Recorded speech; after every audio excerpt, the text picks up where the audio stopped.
But let's get into analytical writing, because I know that this is something that you guys are definitely anticipating if you're in year 12, because of course the analytical task is the external exam at the end of the year. So analytical writing is all about using evidence to derive meaning from a text. You're taking quotes, examples from the text, and analyzing them to find out how audiences are positioned to think, feel, and react. So analytical writing, thankfully, if you're not a huge fan of creative, analytical is a bit like coming home. It has a pretty rigid structure. So intro, body, and conclusion, and then there's structures within those different sections of the essay as well. We're using formal language, tone, and style, definitely more of an academic piece. And you will be writing analysis to prove an argument. So you're coming up with a thesis that you are arguing throughout your whole essay. So it will come in a standard essay form. Generally, it's in exam conditions, and that's certainly the case for units 3 and 4. All right. So, a rut that students often fall into is having really amazing analysis, really strong ideas, really good analysis and evidence, rather, that's what I'm trying to say, but no clear links between their points. So this results in sort of a janky, all over the place, inarticulate, often unnecessarily wordy essay. So to combat this, we like to talk about these diagrams called logic flows, which help you build a really strong essay with a clear thread woven throughout. And that clear thread is your thesis, woven throughout the whole piece. So a logic flow works in two ways. A microflow is within one point, and it helps you step through your analysis in a really clear way. And a macro flow is a basic skeleton for an entire essay. It's basically a very detailed plan for an essay. And it's the wide lens that we'll be looking at in this particular section. All right, so the things that you need to build your very own macro logic flow. You need a thesis. Your thesis is the skull and spine of your essay. It is the most important part of the body. There are clear links to this throughout your entire piece. So everything in the body connects back to the skull and the spine. Without it, the essay is paralyzed. Nothing moves, nothing works well if you don't have your spine and skull intact, basically. So your thesis is your argument. So some of you guys might know it as a contention, but it's basically just the argument that you're proving throughout the piece. The opinion and perspective that you need to support, build upon, and return to throughout your entire essay.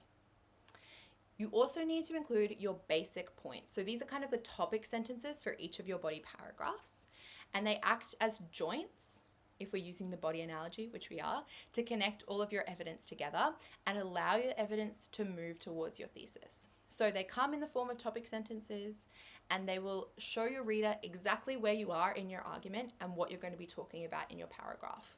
So again, clarity over complexity. Remember our golden rule. This is so true in your thesis and so true in your topic sentences.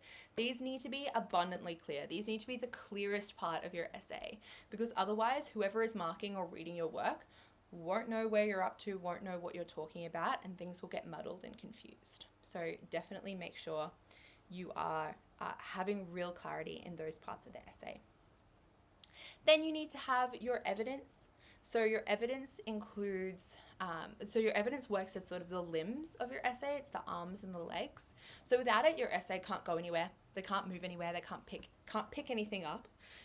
This will come in the form of key quotes, typically within analytical, but it also can come in the form of structural devices as well. So stage directions in play, broad characterization, growth of tension, all of those sorts of things can also be used as evidence in an analytical essay. It could be dialogue, description, characterization, narration. Anything can be used, but it must work to prove your particular argument. So you're not just picking key quotes that are famous or key quotes that you talked about in class or anything like that. You need to be picking the best evidence that reflects and proves your argument. That's super important. And your macro flow also needs to include some basic analysis, and audience positioning. So to give your essay some stylistic integrity and basic shape, these are the ligaments that hold all the basic building blocks in place. So analysis is peeling back the layers to examine what the author really meant when they said X, Y, and Z. What does this metaphor mean? What do they want the audience to feel or think, or how do they want the audience to react to this particular part of the text?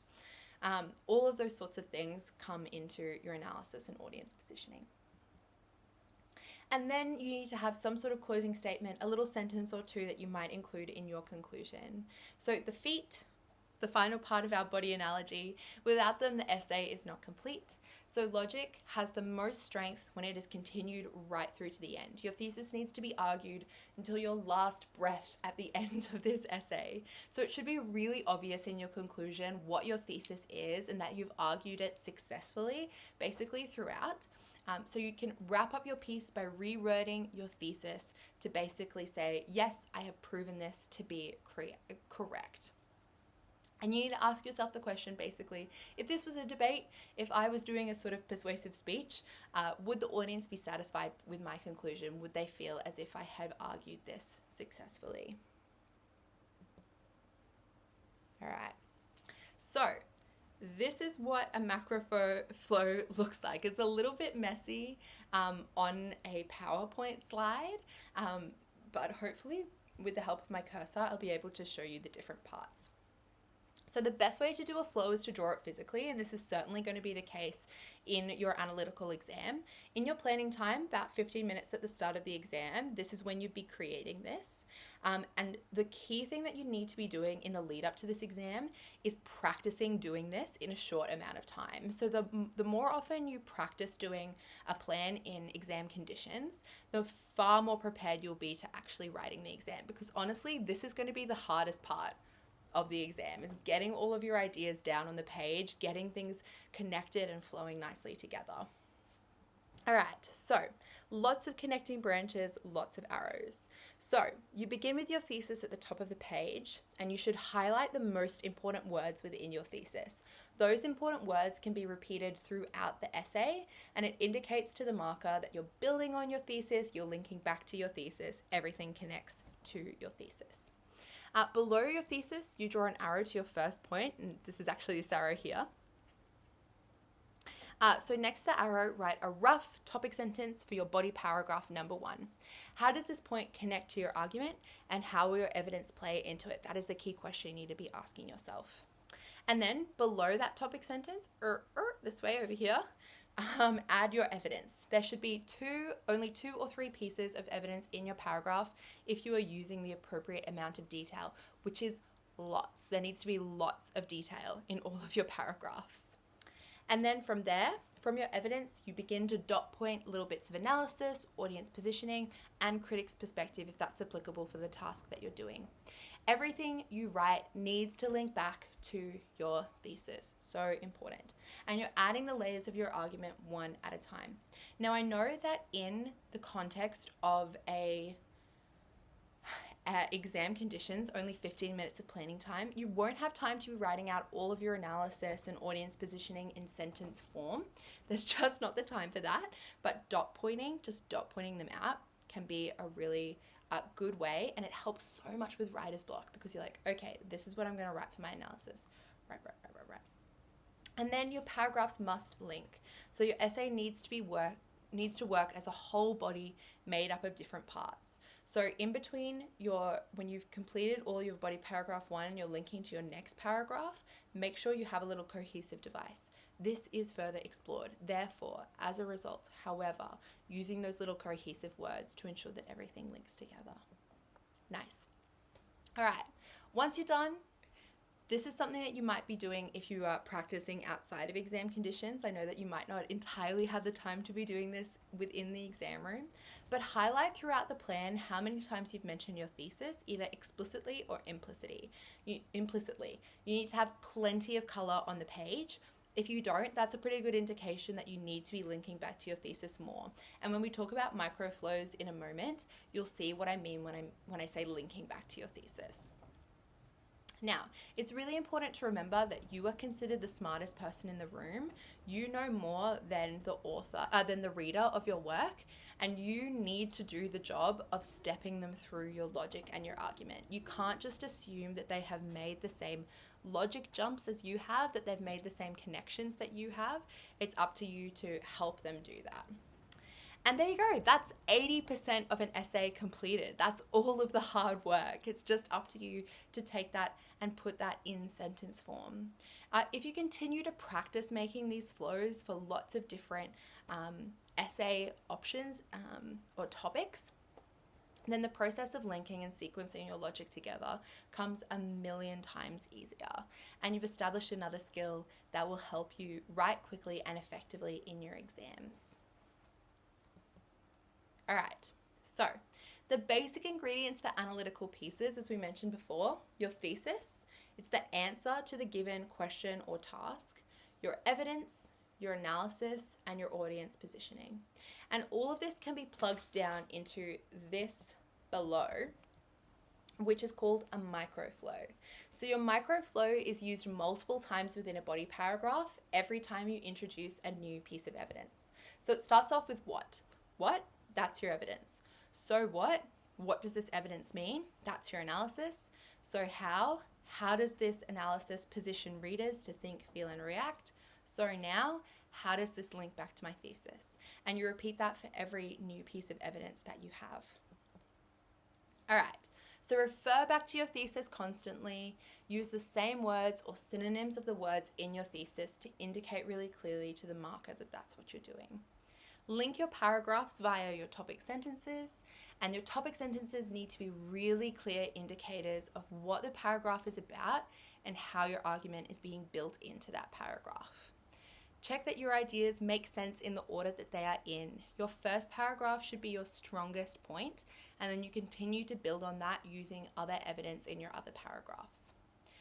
Other tips outside of the actual exam room as you're writing: annotate your text really well, highlight important quotes, mark up characterization and change and development in characters and change and development in relationships as well, mark themes, and you can even do little basic analysis in the margins of your texts as well. It just means when you're getting close to crunch time, close to the exam, you have so much information in your text that you don't have to go like flailing through the text to actually find things that are relevant to your argument, but rather things are marked really clearly. Using the little like sticky tabs that stick out the side of a book are so useful for that as well. So you can give each key theme or each key character a different color sticky tab and then mark that along. It just makes finding important information really easily again.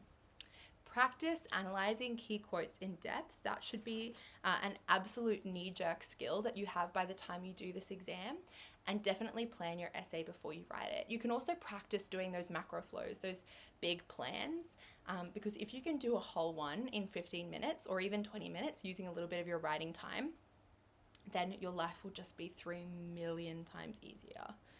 So good. All right, let's take... All right, let's get a little activity to wrap up. We're almost done with our session today. Take 3 minutes to go through and see if you can identify elements of the microflow in the practice paragraph here. And we're doing Hamlet again.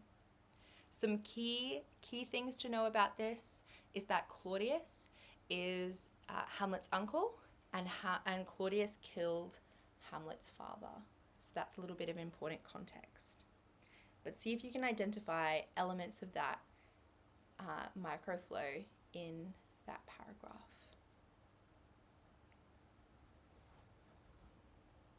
Then it will almost be time to wrap up for today.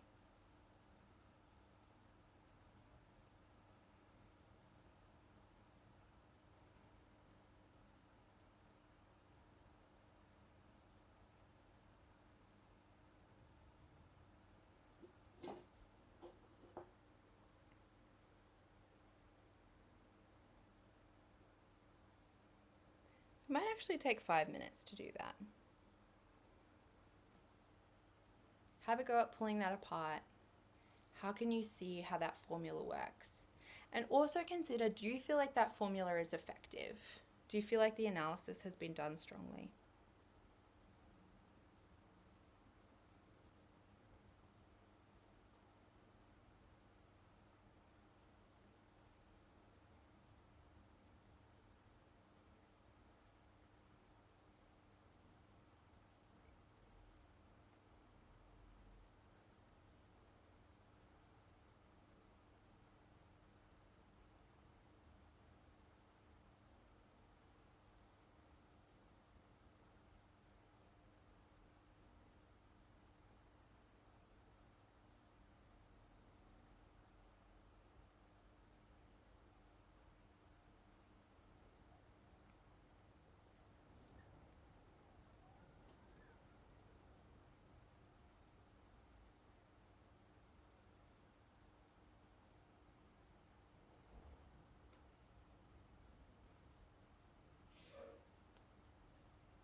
All right. Let's have a little go, a little think here. So, what is the evidence? Claudius's treachery is laid bare, and by allowing it to continue, Hamlet reveals his own lack of morality. So, really clear, really succinct, really to the point topic sentence, which is very important, remember. When confronted with the vulnerable Claudius in prayer, Hamlet evades the deed of killing him. So, not only is the evidence inserted there, but it's also contextualized. It's not just like an act number or a scene number placed after it, but it's contextualized in the context of where it is in the plot. And that just makes whoever is reading the work kind of understand a little bit better, okay, where are we in the plot? What's happening? And that allows with clarity as well. So, Hamlet evades the deed of killing him. Up sword, and know thou a more horrid hent, in the incestuous pleasure of his bed.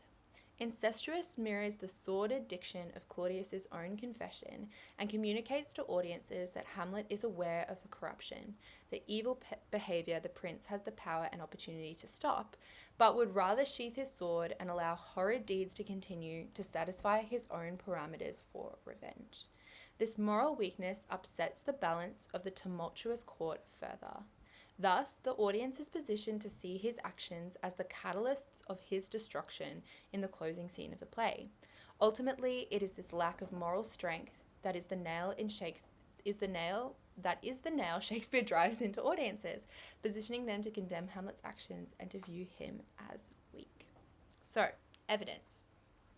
Contextualized, here it is, nice and neat in its quotation marks, with the ellipses to indicate that sections of the quote have been taken out. That allows you to include all of the elements you want to include without having to, take up 6 lines where you're writing out the whole thing and only talking about 2 sections. And then you have your analysis, so pulling out specific elements from the text. You can see that incestuous is explored, as well as horrid is explored as well. This idea of using particular aesthetic features, this idea of sordid diction. So diction is the aesthetic feature that's explored there. So how does it position audiences? And we see really clearly in the language that the author of this has used, the audience is positioned. So really clear, explicit language to indicate that that position is being shown. And then link back to thesis here in the final 2 sentences. You can see this idea that Hamlet has a distinct lack of morality, as explored and indicated up here, down in this final sentence here, positioning them to condemn Hamlet's actions and view him as weak. Lack of morality viewed as weak. Really, really interesting. Okay. We are coming to the end of our session today. We have talked about a whole range of things. So I wanted to go through and just indicate again a few things that I think are really important. So in terms of tips and advice, if you want to get better at English, if you want to build and strengthen your skills, it is really important to be doing English-based structures outside of English class, outside of English study and homework. So be read 15 minutes a day. Remember those books that I recommended at the start. Continue to drop your book recommendations in the live Q&A chat below. And also be writing if you can. There are thousands of creative writing prompts online that are so easy to find. Toss a few of them into a random number generator and give yourself 10 or 15 minutes to just write a creative prompt. There was one earlier.